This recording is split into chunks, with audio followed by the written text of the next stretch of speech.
Investigations are ongoing, and the community remains vigilant, seeking clarity and assurance regarding safety in the area. Scene 5. Urban legend or ongoing danger. Connecting the dots. As the number of bodies recovered from Ladybird Lake continues to rise, so do the theories attempting to explain these unsettling occurrences.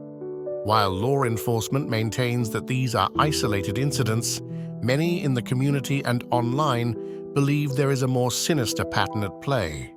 One theory drawing significant attention is the connection to the smiley face killer phenomenon. This theory, proposed by retired New York City detectives Kevin Gannon and Anthony Duarte, suggests that a group of killers is responsible for the deaths of young men found in bodies of water across the United States. The victims often share similarities: college-aged, athletic, and last seen leaving bars or parties. In some cases, graffiti of smiley faces was found near where the bodies were discovered. While this theory remains controversial and unproven, its parallels to the Austin cases have not gone unnoticed.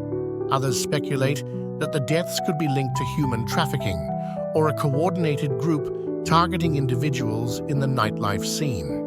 The idea is that victims are drugged, abducted, and later disposed of in the lake to cover up the crimes. However, concrete evidence supporting this theory is lacking. Despite the lack of official acknowledgement of foul play, the community's unease persists. The recurring nature of these incidents, combined with the victims' similarities, fuels public suspicion and a desire for more thorough investigations. Whether these deaths are the result of accidents, a serial offender, or something else entirely remains an open question, leaving Austin residents to grapple with uncertainty and fear.